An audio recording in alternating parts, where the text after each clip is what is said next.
Nós somos rodeados por uma tão grande nuvem de testemunhas.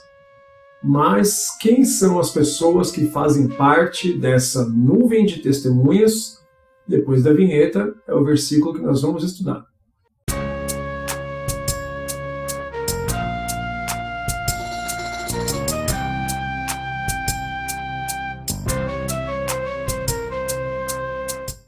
Olá, seja muito bem-vindo de volta para mais um vídeo aqui do canal. Nessa oportunidade estudaremos um texto muito usado, principalmente quando nós queremos orientar, advertir ou alertar alguém sobre você dar bom testemunho, porque afinal de contas há uma grande nuvem de testemunhas ao redor te observando. Mas será que o texto fala sobre isso mesmo? Será que essa nuvem de testemunhas são as pessoas que estão à nossa volta, nos cercando, principalmente aqueles que não têm a mesma fé do que a gente, olhando para ver se nós damos bom testemunho? Será que essas pessoas que fazem parte dessa nuvem de testemunhas que nos cercam são pessoas da mesma fé, que podem de repente tropeçar na fé por causa de uma má conduta nossa? Será que são as duas coisas? Será que não é nada disso? Bem, vamos ao texto para entendermos qual é o sentido e a aplicação correta, pelo menos textualmente falando, dentro do contexto das escritas e dentro das palavras aplicadas.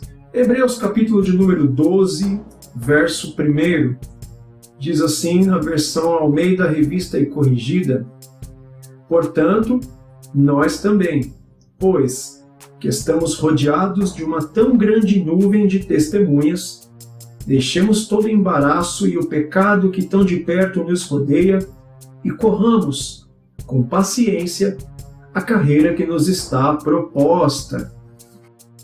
Uma primeira observação que eu faço acerca desse texto é para você, ministro da palavra, ensinador, pastor, obreiro, pregador, todos vocês que ensinam ou que pregam a palavra de Deus.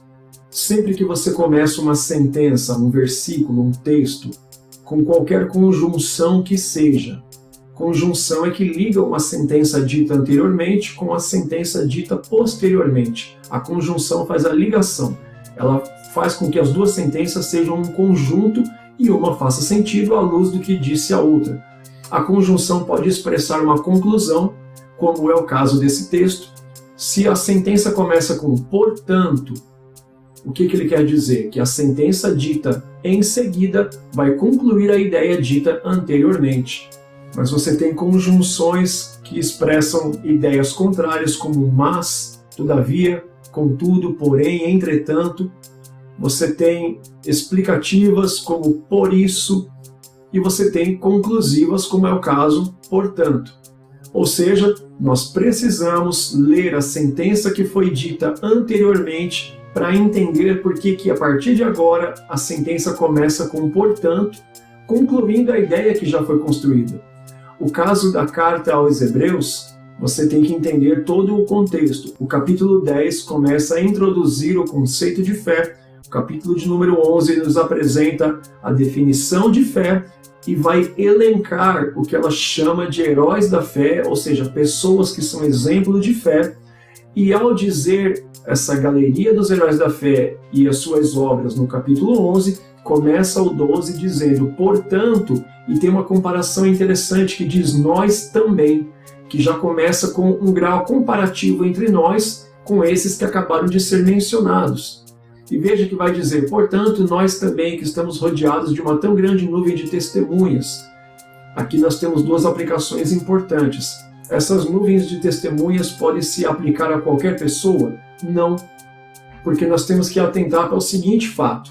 Nós estamos comparados com pessoas que foram ditas anteriormente a essa sentença, por isso essa sentença começa com portanto. Quer dizer que o que está sendo dito agora conclui a ideia trazida anteriormente.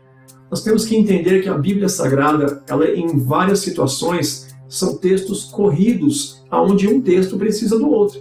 Se você não tem essa informação por curiosidade, os textos originais não são separados por capítulos e versículos. A separação por capítulos ela ocorre no ano 1227 d.C., pelo arcebispo Stephen Langton. Já a sua subdivisão em versículos se deu em 1551 d.C. por Roberto Stepanus. Então a Bíblia, como nós temos em capítulos e versículos no formato atual, não era do formato original. Então vários textos, como por exemplo Hebreus capítulo 10, 11, 12 e 13, são escritos ininterruptamente. Por essa razão, o capítulo 12 começa com uma sentença que vai unir o capítulo 11 com o capítulo 12, mostrando que o 12 vai concluir a ideia construída no 11, que por sua vez é um detalhamento da ideia construída no 10. Então você não pode desprezar as ligações entre os textos. É impossível que você faça uma boa aplicação textual ignorando o fato de que uma sentença dita neste momento pede que você saiba o que foi dito antes, como é o caso desse texto. Então, por definição textual, gramatical e aplicação do texto, nós sabemos que a nuvem de testemunhas ditas agora no verso 1 são as pessoas mencionadas no capítulo 11. Se no capítulo 11 nós temos os heróis da fé, que já não eram mais vivos no tempo do escrito da carta aos Hebreus, como é que eles são a nuvem de testemunhas que nos rodeiam?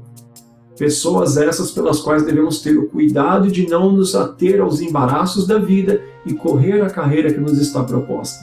Temos uma aplicação interessante. É uma figura de linguagem usada especificamente pelos judaizantes, ou pelos judeus, os aplicadores da lei, estudiosos da lei da Torá como um todo, que a partir dos escritos que você tem, dos documentos escritos, você consegue se relacionar com as pessoas sobre as quais estão escritos. Você vai ver que Jesus, por diversas vezes, repetido também por Paulo, vai dizer da relação dos judeus com a lei, chamando: vocês têm Moisés e Elias, vocês têm Moisés e os profetas, vocês têm a lei e os profetas. Sabemos que ele se referia aos escritos, uma vez que as pessoas sobre quem estavam escritos já estavam falecidos. É o caso aqui também. E veja que essas pessoas têm duas características interessantes. A nuvem de testemunhas. A nuvem, que é do grego nephos, pela sua significação, ela foi traduzida como nuvem, porque na verdade o significado é um acúmulo. E nós sabemos que a nuvem se forma quando a água chega a uma temperatura em que ela ferve, evapora, se condensa, acumula, torna-se uma nuvem e chove. E as testemunhas do grego mártir são pessoas que dão a vida pela causa em que acreditam. Por isso que quando são chamadas a testemunhar, quer dizer que elas vão colocar a sua vida como penhor por aquela causa que elas acreditam. Então, testemunha é aquele que em grego é mártir. Ele coloca a sua vida como penhor. Pela causa que ele acredita, ele dá a sua vida.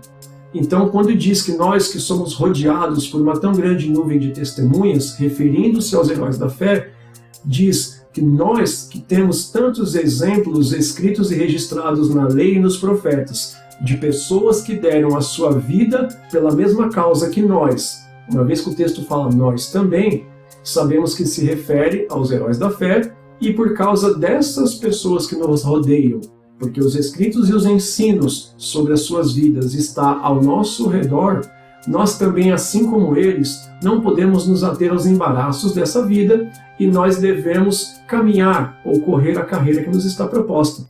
Então, a nuvem de testemunhas a que o texto se refere são todos os heróis da fé e heroínas da fé mencionados no capítulo 11. Quer dizer, então, que são só eles.